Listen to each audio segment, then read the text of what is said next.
بسم اللہ الرحمن الرحیم. وہ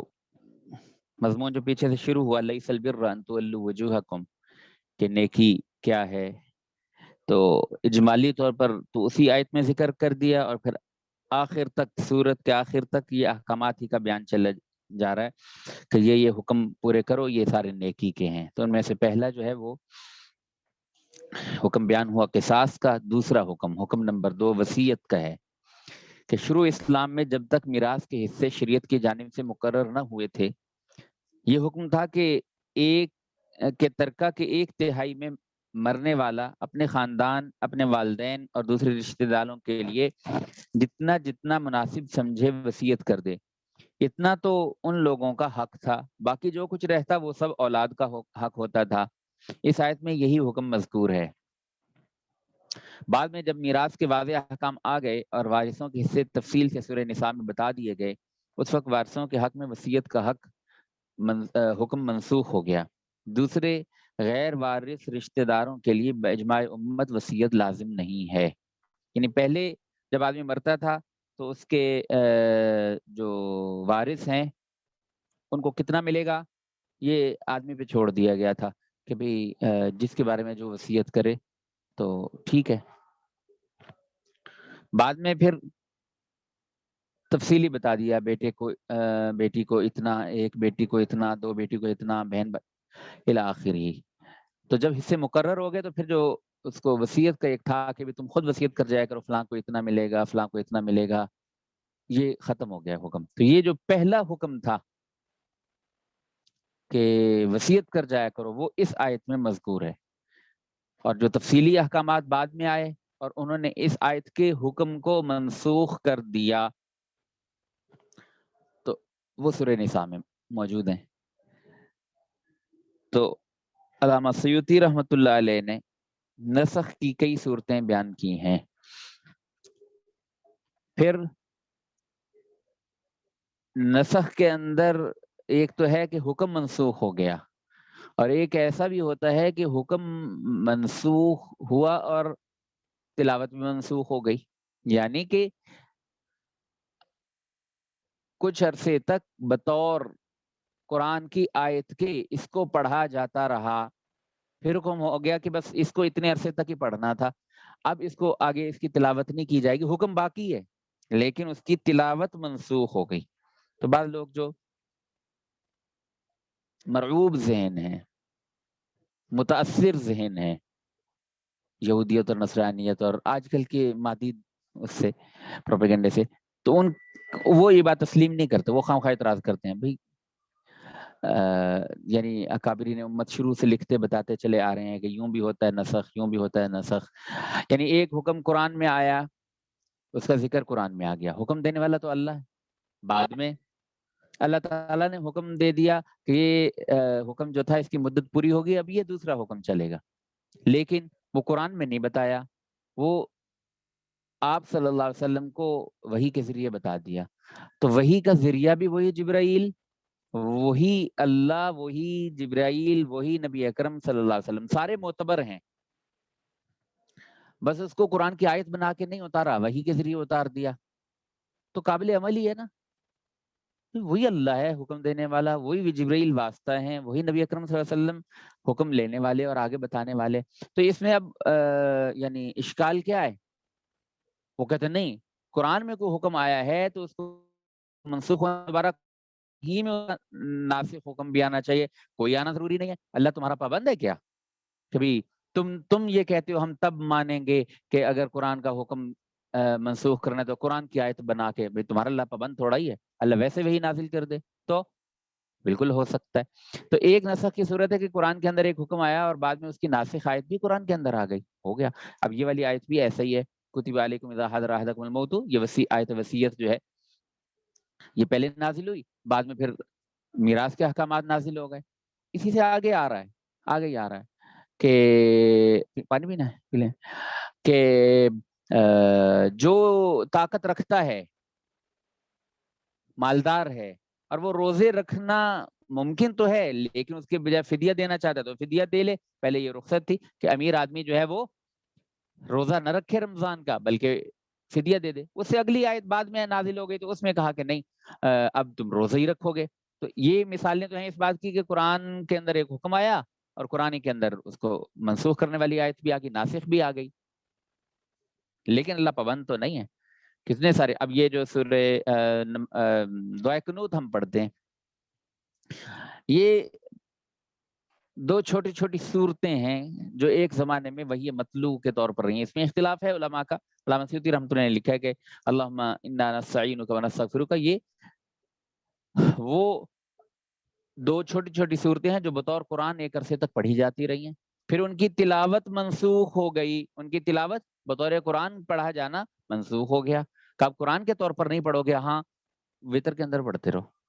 تو ٹھیک ہے, بہت اچھا. اب وتر کی جو دعائے قنوت ہے وہ کون سی پڑھی جائے؟ قرآن کے اندر کئی ساری ہیں دعائیں, کوئی بھی پڑھی جا سکتی ہے, لیکن اللہم انا نستعینک و نستغفرک ہم یہی پڑھتے ہیں. اس کے افضل ہونے کی اور اس کے راجح ہونے کی کہ اس کو پڑھا جائے, ایک دلیل یہ بھی بیان کی جاتی ہے کہ یہ ایک زمانے تک بطور قرآن پڑھی جاتی رہی ہیں, اور کوئی جو دوسری ہیں احادیث کے اندر موجود ہیں تو وہ جو ہیں جو حنابلہ وغیرہ پڑھتے ہیں, اگر کوئی ٹی وی وغیرہ دیکھتا ہے یا حرم میں گیا ہے رمضان وغیرہ میں تو اس کو پتا ہوگا, وہ وتر اونچا پڑھتے ہیں نا, تو اس میں اللہم اہدنی فیمن ہدیت وعافنی فیمن عافیت الی آخرہ, یہ والی دعا پڑھتے ہیں. تو یہ قرآن میں تو نہیں رہی, حدیث کی دعا ہے. تو اب اس لحاظ سے راجح ہم یہ کہتے ہیں کہ اللہم انا نستعینک کا پڑھنا ہے. عبداللہ بن مسعود رضی اللہ عنہ کی روایت ہے کہ یہ قرآن کا حصہ رہی ہے, وہی مطلوع رہی ہے. تو نہیں ٹھیک ہے, کیوں نہیں ٹھیک ہے, راجح ہے, صرف افضل ہے, بس زیادہ بہتر ہے, وہ بھی ٹھیک ہے, وہ بھی ٹھیک ہے. تو خیر عرض یہ صرف کر رہا تھا کہ حکم کے منسوخ ہونے کے کئی طریقے ہیں. بھئی ایک بات کو اللہ تعالیٰ نے ویسے ذکر کر دیا اور بعد میں اس کو منسوخ کرنے والا ناسخ حکم جو ہے وہ قرآن میں ذکر کر دیا, تو یہ بھی ایک صورت ہے. اللہ نے ایک حکم قرآن میں ذکر کر دیا, پہلا حکم جب اس کی مدت پوری ہوئی تو اس کا ناسخ جو ہے وہ حدیث بنا کے یعنی کلام رسول میں بیان کر دیا. یہ مختلف صورتیں ہیں, 4 صورتیں علامہ سیوطی رحمۃ اللہ نے چاروں کے وقوع اور اس کی مثالیں بھی لکھ رکھی ہیں,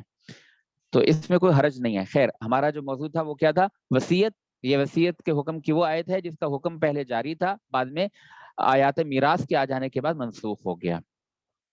اعوذ باللہ من الشیطان الرجیم, بسم اللہ الرحمن الرحیم. کتب علیکم اذا حضر احدکم الموت ان ترک خیرا الوصیۃ للوالدین والاقربین بالمعروف حقا علی المتقین فمن بدله بعد ما سمعه فانما اسمه علی الذین یبدلون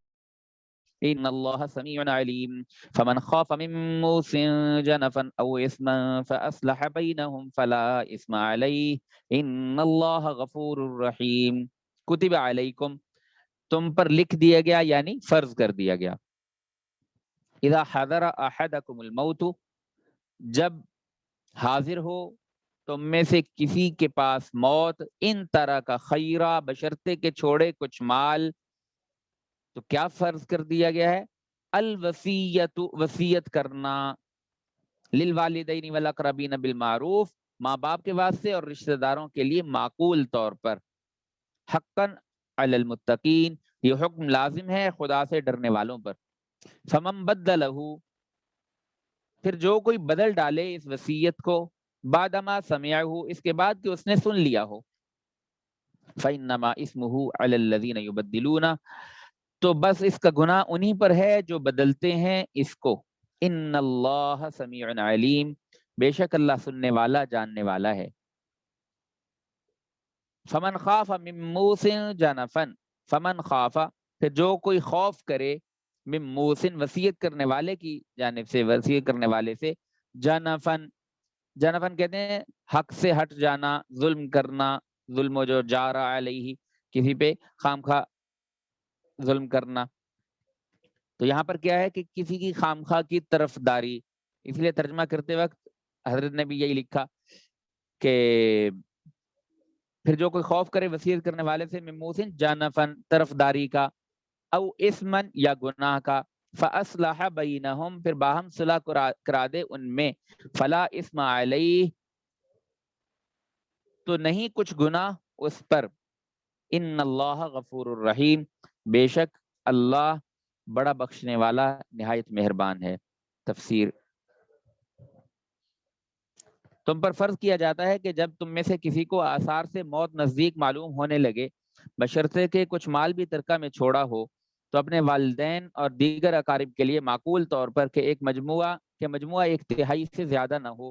کچھ حصہ بتا جائے۔ اس کا نام وصیت ہے۔ جن کو خدا کا خوف ہے ان کے ذمہ یہ ضروری کیا جاتا ہے۔ پھر جن لوگوں نے اس وصیت کو سنا ہے، ان میں سے جو شخص بھی سن لینے کے بعد اس کے مضمون کو تبدیل کرے گا اور باہمی تقسیم و فیصلہ کے وقت غلط اظہار دے گا اور غلط اظہار کے موافق فیصلہ ہونے سے کسی کا حق تلف ہوگا،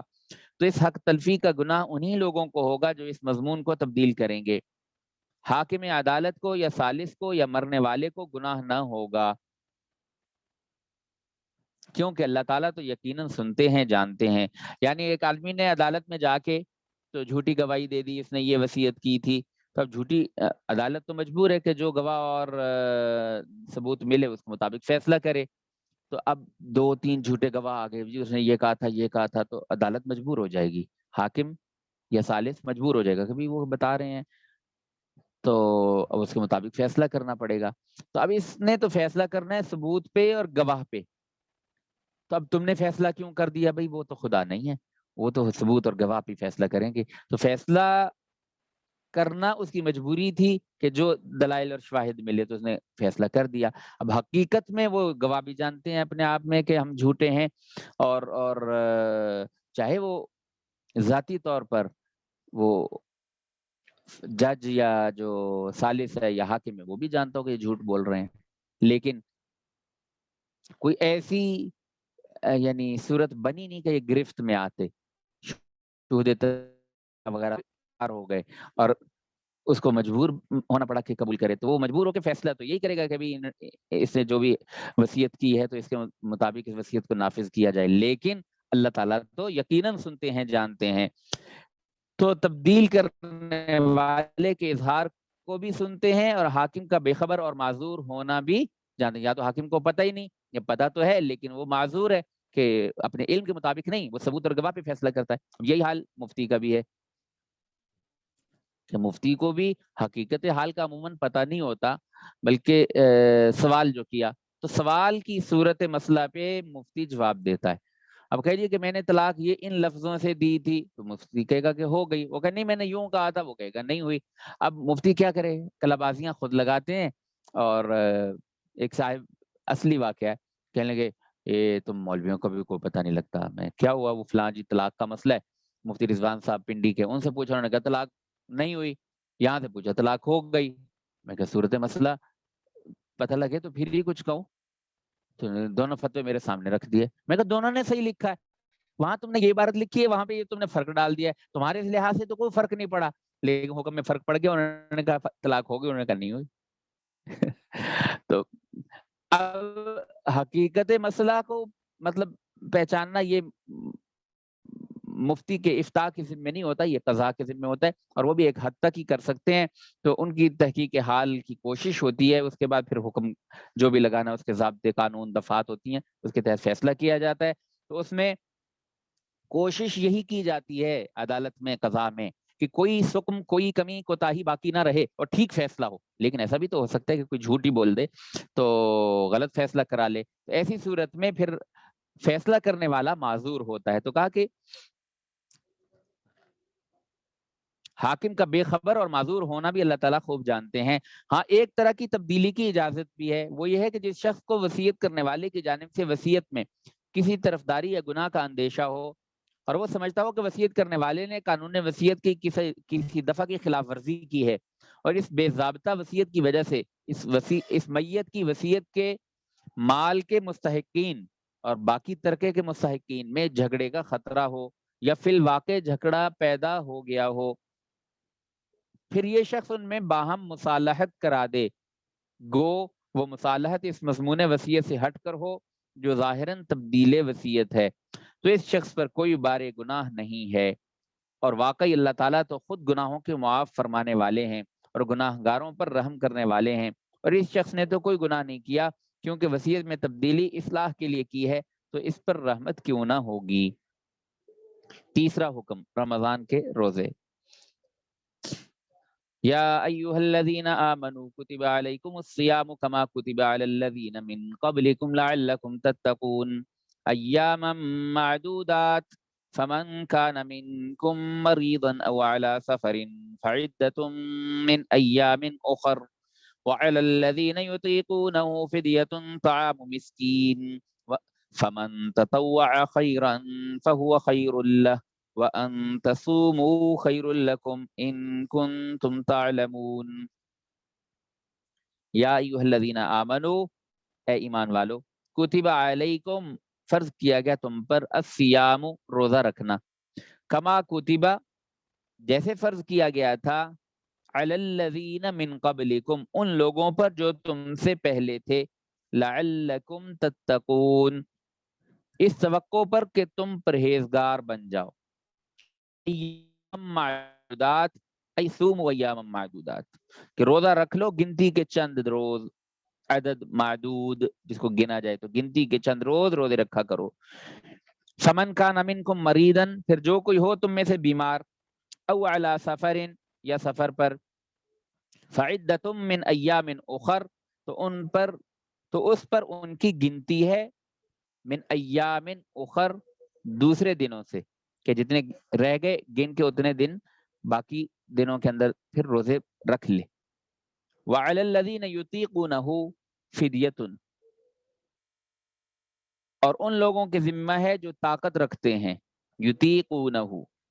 جو طاقت رکھتے ہیں، روزہ رکھنے کی طاقت بھی رکھتے ہیں، فدیتن، ان پر ہے فدیہ، یعنی روزہ رکھنے کی طاقت بھی ہے لیکن امیر ہیں تو علیہم علی الذین یطیقونہ فدیتن، فدیہ دینا ہے، یعنی کھانا، طعام مسکین، ایک فقیر کا کھانا۔ فمن تطوع خیرا فہو خیر اللہ، کہ جو کوئی خوشی سے کرے نیکی تو وہ بہتر ہے، فہو خیر لہ، تو وہ بہتر ہے اس کے واسطے، وان تصوموا، اور تمہارا روزہ رکھنا، خیر لکم،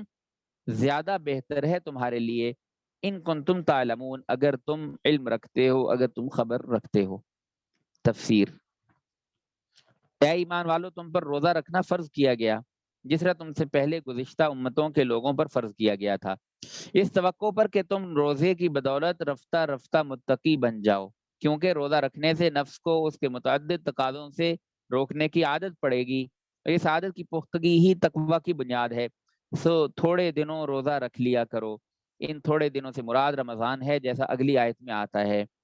پھر اس میں بھی اتنی آسانی ہے کہ جو شخص تم میں ایسا بیمار ہو کہ اس کو روزہ رکھنا مشکل یا مضر ہو، یا شرعی سفر میں ہو، تو اس کو رمضان میں روزہ نہ رکھنے کی اجازت ہے، اور بجائے رمضان کے دوسرے ایام کا اتنے ہی شمار کر کے ان میں روزہ رکھنا اس پر واجب ہے۔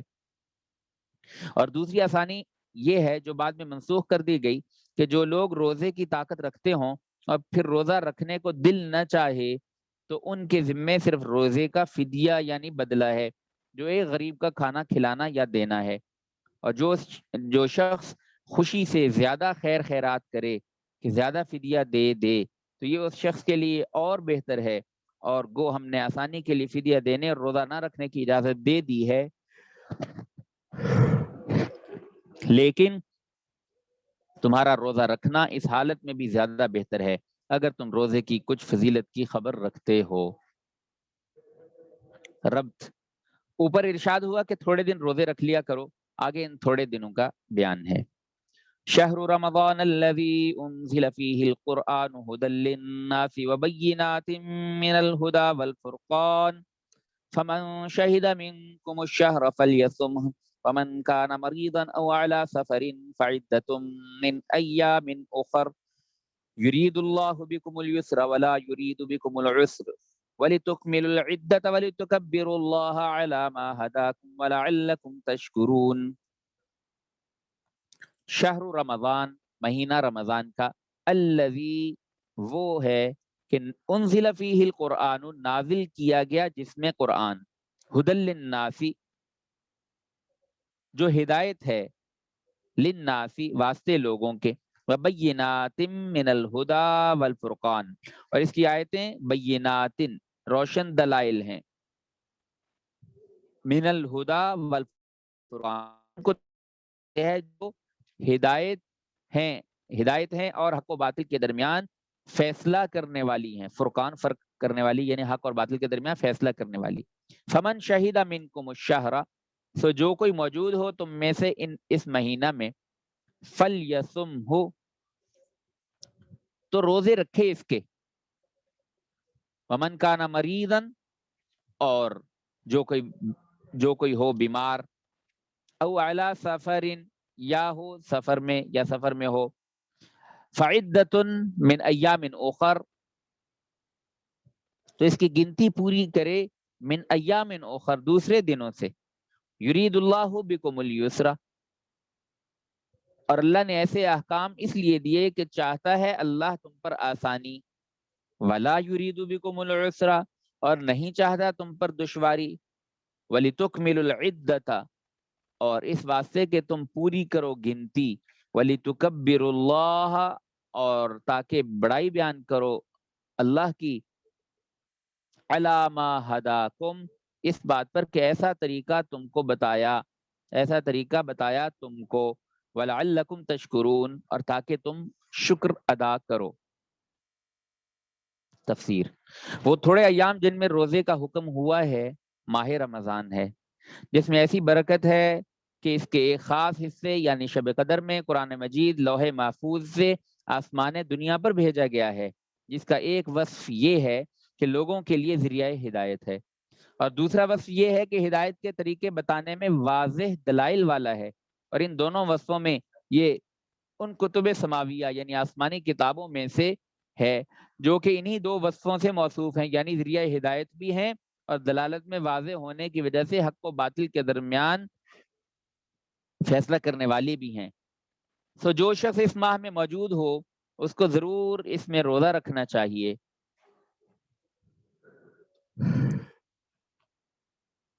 اور وہ فدیے کی اجازت جو اوپر مذکور ہوئی تھی کہ امیر آدمی دل نہ چاہے تو فدیہ دے دے، روزہ نہ رکھے رمضان کا، تو کہا کہ اور وہ فدیہ کی اجازت جو اوپر مذکور ہوئی تھی منسوخ ہوئی، اور مریض اور مسافر کے لیے جو اوپر قانون تھا وہ البتہ اب بھی اسی طرح باقی ہے کہ مریض ہو یا مسافر ہو تو اس کو گنجائش ہے کہ رمضان میں نہ روزے رکھے اور باقی دنوں میں رکھے۔ تو کہا کہ جو شخص ایسا بیمار ہو کہ اس کو روزہ رکھنا مشکل یا مضر ہو، یا وہ شرعی سفر میں ہو، تو اس کو رمضان میں روزہ نہ رکھنے کی اجازت ہے، اور بجائے ایام رمضان کے دوسرے ایام کا اتنا ہی شمار کر کے ان میں روزہ رکھنا اس پر واجب ہے۔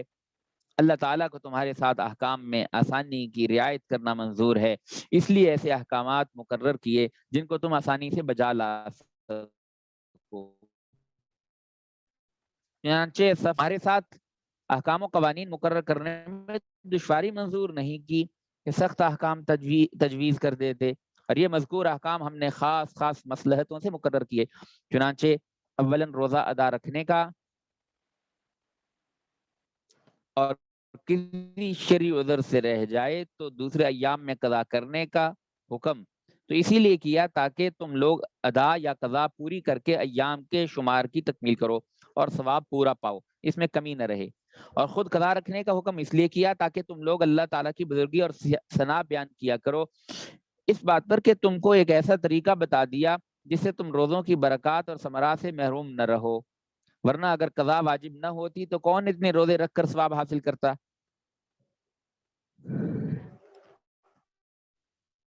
اور عذر کی وجہ سے خاص رمضان میں بھی روزہ نہ رکھنے کی اجازت اس لیے دے دی تاکہ تم لوگ اس آسانی کی نعمت پر اللہ تعالیٰ کا شکر ادا کیا کرو، کیونکہ اگر یہ اجازت نہ ہوتی تو سخت مشقت ہو جاتی۔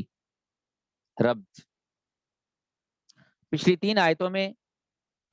روزہ اور رمضان کے احکام اور فضائل کا ذکر تھا، اور اس کے بعد بھی ایک طویل آیت میں روزہ اور اعتکاف کے احکام کی تفصیل ہے۔ درمیان کی اس مختصر آیت میں بندوں کے حال پر حق تعالیٰ کی خاص عنایت، ان کی دعائیں سننے اور قبول کرنے کا ذکر فرما کر اطاعت احکام کی ترغیب دی گئی ہے، کیونکہ روزہ کی عبادت میں رخصتوں اور سہولتوں کے باوجود کسی قدر مشقت ہے۔ اس کو سہل کرنے کے لیے اپنی مخصوص عنایت کا ذکر فرمایا کہ میں اپنے بندوں سے قریب ہی ہوں، جب بھی وہ دعا مانگتے ہیں میں ان کی دعائیں قبول کرتا ہوں اور ان کی حاجات کو پورا کر دیتا ہوں۔ ان حالات میں بندوں کو بھی چاہیے کہ میرے احکام کی تعمیل میں کچھ مشقت بھی ہو تو برداشت کریں۔ چنانچہ فرمایا وَإِذَا سَأَلَكَ عِبَادِي عَنِّي فَإِنِّي قَرِيبٌ أُجِيبُ دَعْوَةَ الدَّاعِ إِذَا دَعَانِ فَلْيَسْتَجِيبُوا لِي وَلْيُؤْمِنُوا بِي لَعَلَّهُمْ يَرْشُدُونَ۔ وَإِذَا سَأَلَكَ، اور جب پوچھیں تجھ سے، عبادی میرے بندے، فَإِنِّي قَرِيبٌ، عبادی عنی میرے بارے میں، فَإِنِّي قَرِيبٌ، سو میں تو قریب ہوں، اجیب دعوت الداعی، جواب دیتا ہوں، قبول کرتا ہوں، دعوت الداعی، دعا کو مانگنے والے کی دعا کو قبول کرتا ہوں، اذا دعانی، جب وہ مانگے مجھ سے، فلیستجیبوا لی، تو چاہیے کہ وہ حکم مانے میرا، ولعلہم، فلیستجیبوا لی، تو چاہیے کہ وہ حکم مانے میرا، ولیؤمنوا بی، اور یقین رکھیں مجھ پر ایمان رکھیں، یقین رکھیں، لعلہم یرشدون، تاکہ وہ رشد اور نیکی کو حاصل کر سکیں۔ تفسیر، اور اے محمد صلی اللہ علیہ وسلم، جب آپ سے میرے بندے میرے متعلق دریافت کریں کہ میں ان سے قریب ہوں یا دور، تو میری طرف سے ان سے فرما دیجئے کہ میں قریب ہی ہوں، اور سوائے نامناسب درخواست کے منظور کر لیتا ہوں ہر درخواست کرنے والے کی درخواست، جبکہ وہ میرے حضور میں درخواست دے، تو جس طرح میں ان کی عرض اور معروض کو منظور کر لیتا ہوں، ان کو چاہیے کہ میرے احکام کو بجاوری کے ساتھ قبول کیا کریں، اور چونکہ ان احکام میں کوئی حکم نامناسب نہیں، اس لیے اس میں استثناء ممکن نہیں، اور مجھ پر یقین رکھیں، یعنی میری ہستی پر بھی، میرے حاکم ہونے پر بھی، میرے حکیم ہونے پر بھی، اور اس پر بھی کہ میں مصلحتوں کی رعایت کرتا ہوں تاکہ وہ لوگ رشد اور فلاح حاصل کر سکیں۔ فائدہ، یہ جو فرمایا کہ میں قریب ہوں، تو جیسے حق تعالیٰ کی ذات کی حقیقت بے مثل اور بے کیفیت ہونے کی وجہ سے ادراک نہیں کی جا سکتی، اسی طرح ان کی صفات کی حقیقت بھی معلوم نہیں ہو سکتی، لہذا ایسے مباحث میں زیادہ تفتیش جائز نہیں، اجمالاً اتنا سمجھ لیں کہ جیسی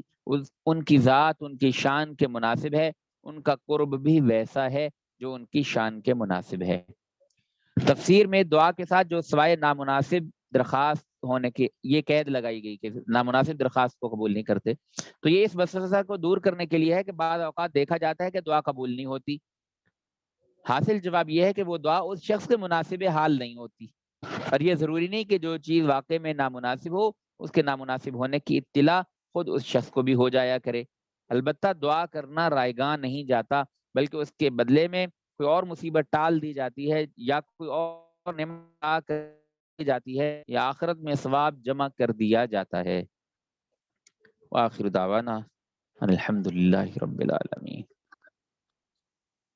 السلام علیکم ورحمۃ اللہ۔ وعلیکم السلام ورحمۃ اللہ۔ مولانا یہ فل یسم، یہ امر کا صیغہ ہے؟ جی، لیسم تو یہ جی، اس میں فا کیوں ڈالا گیا؟ فا کیوں لگا اس میں؟ فا کی وجہ سے فا جزائیہ ہے، شرط جب آتی ہے تو اس کی شرط جزا کے اندر بعض صورتیں ایسی ہیں جن میں فا لانا واجب ہوتا ہے، بعض صورتیں ایسی ہوتی ہیں جن میں فا لانا جائز ہوتا ہے، بعض ایسی ہوتی ہیں جن میں فا لانا جائز نہیں ہوتا، یعنی نہ لانا ضروری ہوتا ہے، تو یہاں پہ فا لایا گیا ہے کہ جب یہ ہو فمن شہد منکم الشہر، کیسے ہے فمن شہد منکم الشہر فلیصم، ہاں، تو جو تم میں سے اس مہینے کے مطلب اندر زندہ ہو، حاضر ہو، اس کو پالے، تو یہ شرط ہو گئی، تو کیا کرے؟ تو روزہ رکھے، فا جزائیہ، تو کا معنی نتیجے کا، فا لیسم، اس کو ملایا تو فلیسم، تو روزہ رکھے ہو اس مہینے کا، تو اس کو چاہیے کہ وہ اس مہینے کا روزہ رکھے۔ دوسرے آپ نے فرمایا دعائے قنوت جو ہے یہ پہلے قرآن شریف کی آیت تھی، یہ سورت؟ ہاں، یہ علامہ سیوطی رحمۃ اللہ نے لکھا، میں نے عرض کر بھی دیا تھا، بعضوں نے اس پہ اختلاف رائے کا اظہار کیا ہے کہ ایسا ہمیں تسلیم نہیں ہے، لیکن بہرحال ایک جماعت ایسی ہے جو کہتی ہے کہ یہ ایک عرصے تک وحی مطلوب تلاوت کی جانے والی جو وحی ہے اس کی طرح پڑھی جاتی رہی ہے، گویا کہ قرآن کا حصہ رہی ہے۔ لیکن پورے قرآن شریف میں کسی جگہ ہے اللہم کا نام سے جو شروع ہو اللہم، جیسے اب اس میں اللہم انا نستعین کا ہے، میرے تو ذہن میں نہیں ہے. مطلب کوئی ایسی ذہن میں آتی نہیں جیسے اللہم اللہم انزل علینا مائدۃ من السماء، اللہم انزل علینا مائدۃ من السماء. ربنا انزل ہے، وہ ربنا انزل علینا مائدۃ من السماء، اللہم نہیں ہے. ٹھیک ہے ٹھیک ہے ٹھیک ہے جی. ہاں تو دیکھنا پڑے گا. خیر یہ یعنی چونکہ ایک فی نفسی علماء کے درمیان اختلافی سا مسئلہ ہے کہ سورہ دعائے قنوت قرآن کا حصہ رہی ہے یا نہیں، لیکن محمل نہیں ہے، ایسے نہیں ہے کہ اس کی بنیاد کوئی نہ ہو. علماء کی ایک جماعت جو ہے وہ اس بات کی قائل ہے من وجوہات